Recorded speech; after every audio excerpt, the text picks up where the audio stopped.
Yeah, my name is Raphael. I'm a colleague from Wolf and some others you see here. I am from Fab City Hamburg, and yeah, my presentation is about understanding Fab City US. I try my best.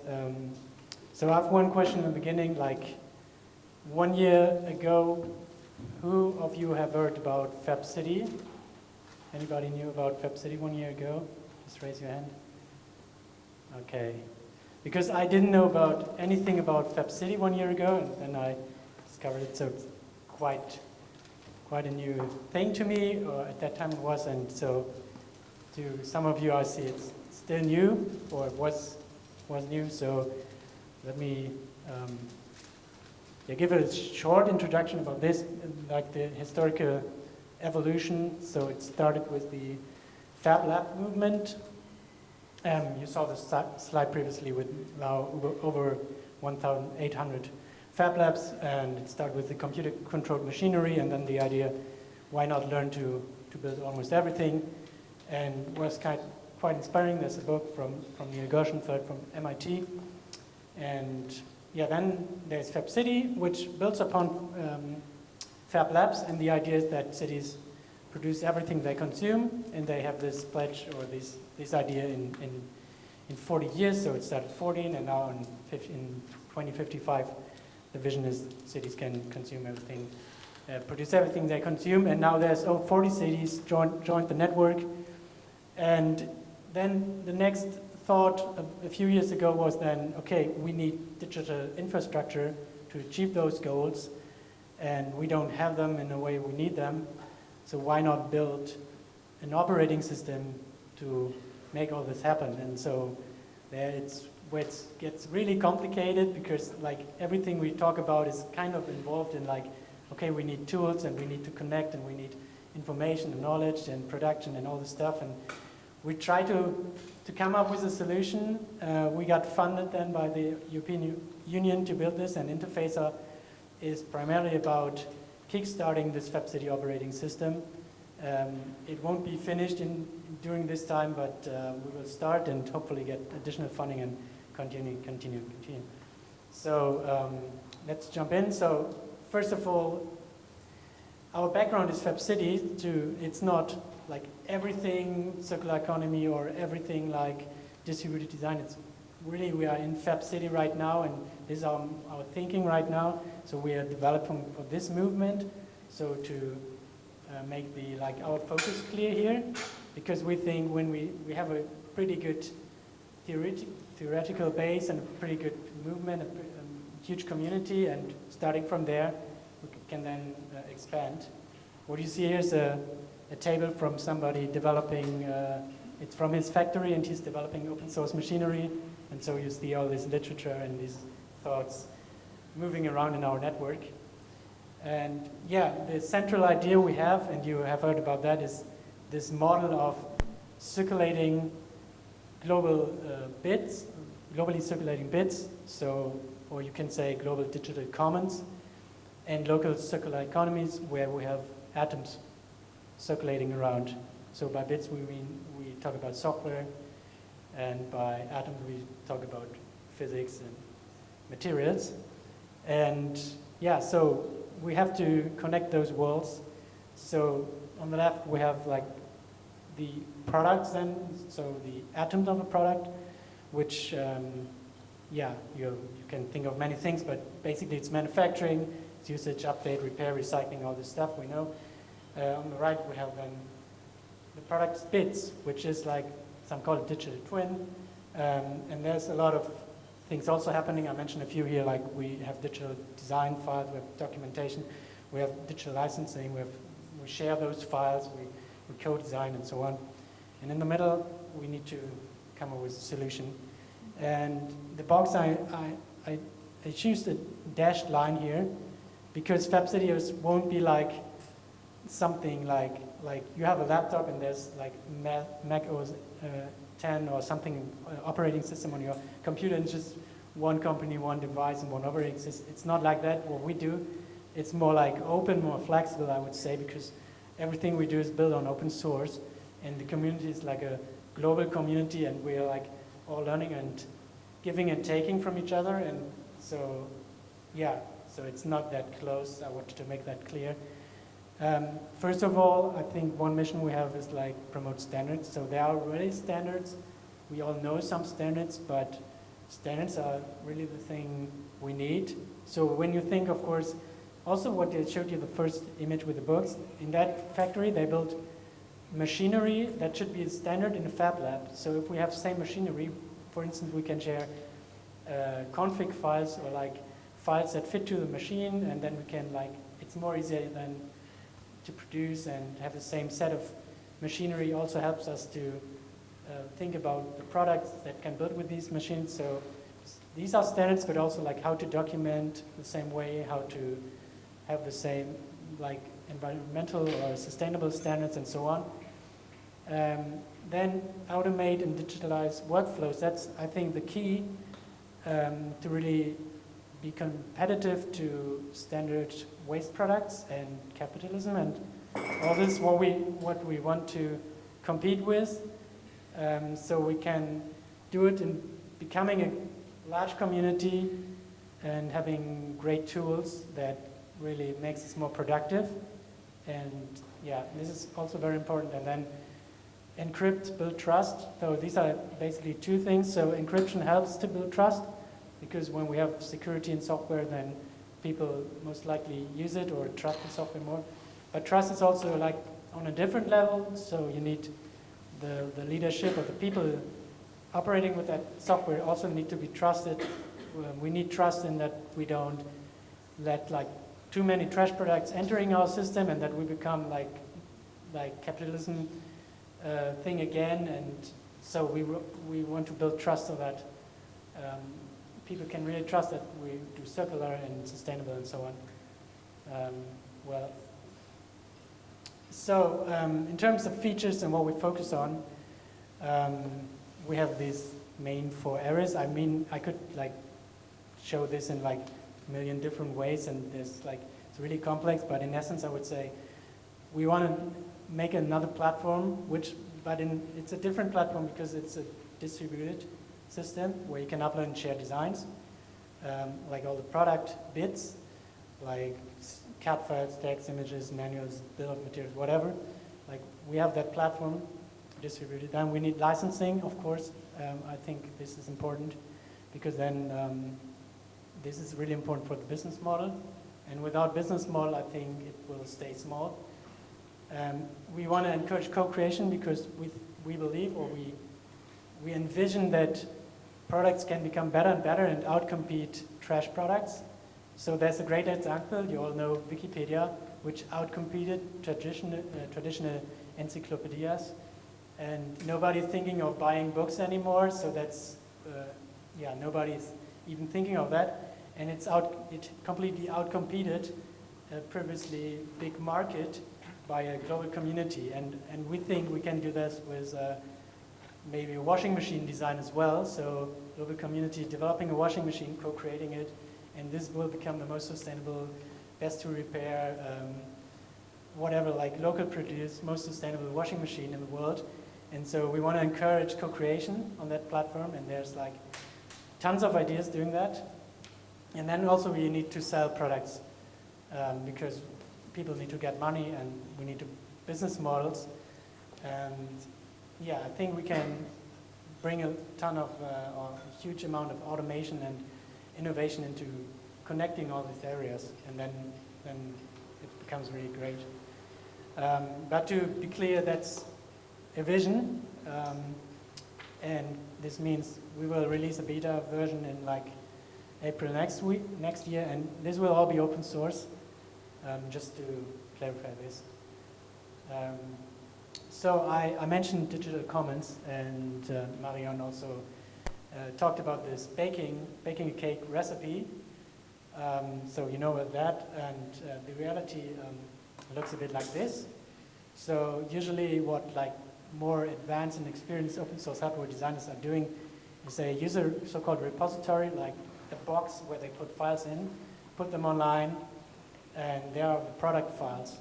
And a lot of thinking we do is around those boxes and what is in that box and how do we share it and how do we co-work on these product files. What you see is like technical descriptions, like images, text. You see you see files. You see like bill of materials. You see which authors created this, and you see also license, and you can download all these files. So, and we also work on like things like make those files machine readable, so we can better automate this.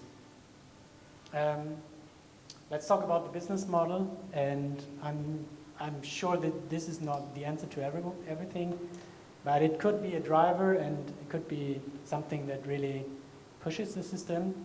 So it starts on the left with having designers creating a product, where you see the light bulb. Let's imagine it's a washing machine, and what they do, they prototype it, and maybe they go to a fab lab and get assistance, do some first physical versions, but in the end they get a stable version where they think this is a good washing machine, and they create a digital set of files which they put in our system. And they can do it in their city or another city, and will be shared throughout the cities.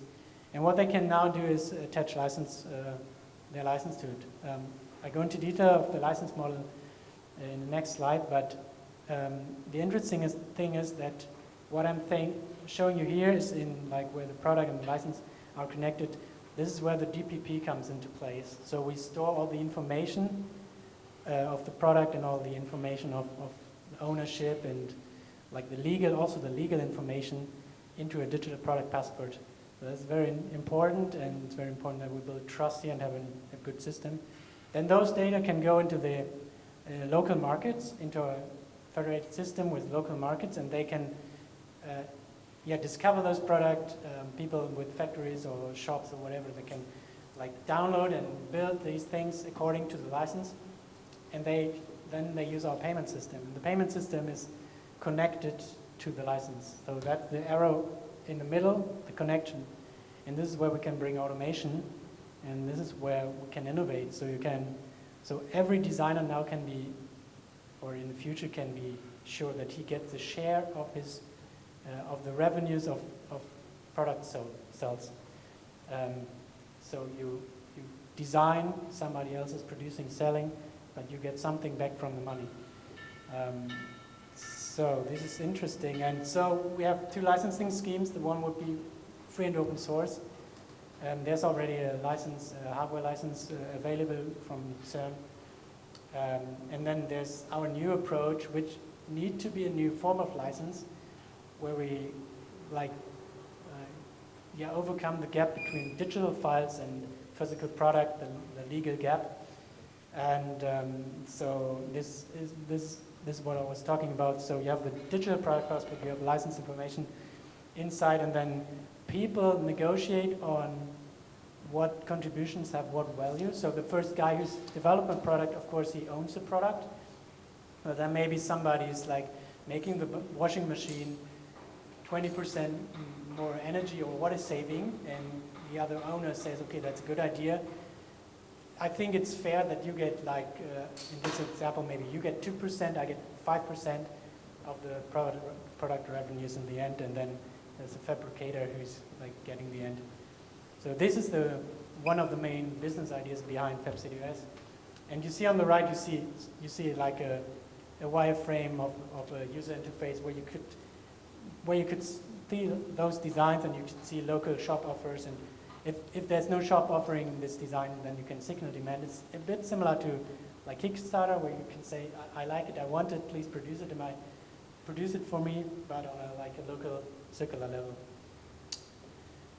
Well, and so the digital product passport does not stop there, because imagine you're doing a design, you're uploading files, you have your license, and then somebody wants to produce it. The next step would be that he's making bits, that he's actually transforming bits to atoms, and then he's also adding a ton of information. So we can then put information also to the digital product passport by saying, okay, who produced it, how did he produce it, with what materials did he use, when did he produce it. And such informations are very valuable, because then we have public available information to products, which then can also open new markets. So if you think of people who want to repair or recycle products, and they can just scan a product with a QR code and see all the information, see how it's been made and what's inside. So they can really use those information to build a business upon this. Or like, I hope this will become such a big thing that more and more businesses come into place. And so we can think of real benefits to products. So you can market your product as always repairable, or you can always get updates because the community is developing more versions, and the versions make your product better, and then you can go to a local manufacturer and you get an update to a product. You can say that you can actually prove that it's more sustainable, you can prove where it comes from, and all these kind of things. So the digital product is really the innovation here. And we're not completely reinventing the wheel here. We're building upon a software called Reflow, which is another EU project where they were more focusing on material flows. And we are taking this ground layer of like technology, which is Ethereum-based blockchain and other stuff. It's going pretty much into detail here, but we have some pretty advanced nerds in our team, so they know all this stuff, and it's really cool to work with them. And we're building upon those technologies. So when I would summarize what EFRE tries to be, one core features is like product files plus digital product passport. So, and this is like becoming like this network of product files and passports is really a new benefit to designers, because now they can like offer those advanced product files with a digital product passport. They can upload them on a platform and they can share it, and everyone can like see more information about products. Then they can have a more ways of making money with it, with new licensing, which you can also add to the digital product passport. And in the end, we can connect it to a payment system so that that the system can be trusted, that they really get money back. And if you think in a big scale, it wouldn't work if it's not automated, because like imagine there are like 20 people in this product doing improvements, or maybe 100 or even more people developing products. So how can you make sure that they all get their contribution, their compensation? How can you make sure that they get some fair payment for this? And so we need automation. And this is where the shop system also is very important, that we build a shop system here. But that's not all. So we do a lot of integrating of other open source tools. So what you see here, for example, is the question of how can we automate the documentation of a physical product. This is one of the most challenging things for hardware designers, that they build hardware and then they have another task to document everything, and they actually it's a full-time job to do it good. And if you're finished, then you know, okay, I have another change to my hardware, so I need to add the change to documentation again, and it's a ton of work and it's really, really complicated. So in developing tools to make this process more easy, and for instance to take a CAD model, a CAD model, and automatically extract images and information out of that model, and it gets more easy. That's something that would really help. And there are other things, other open source solutions that we just take from the community and integrate in our system. And then we have a lot of networking going on. So the legal, all this, what we discussed here, is pretty important, as we know, and there's a lot of dimensions. So the legal aspect is very important. The law school, we have a law school we cooperate with. We now, to this conference, we got contacted, new contacts to European Union, and we have the dean we're in contact with. We have other project like Fraunhofer is doing this Open Next project in Berlin, where they also cooperate with like organizations that build standards for documentation. We have the Hamburg Ministry of Economy and other political people involved, and then we have a network. So we're closely connected to the leadership of the Fab City Foundation, and we're also connected to partners that are like-minded, like the Verband offener Werkstätten or the Open Source Ecology. Right. So just to understand our target group, because I was explaining in the beginning that we focus on Fab City. So what we do is we will provide a so-called software kit, where you find a bunch of tooling that goes also beyond product files plus DPP. This goes beyond. But the target group first will be Fab City Hamburg. So we will give the software kit to Fab City Hamburg. And that's pretty easy because we are all working in Fab City Hamburg. So we're like the first customer ourselves. And then we try to expand it to other cities, like Barcelona, like Paris, like Yucatan, like whatever, like there's like 40 cities already. And then we get network effects. So that's our strategy. And then the new cities join, and eventually they will join like small and medium enterprises. So we're not tackling like capitalism like the other-minded industry right now. We are first searching in our universe.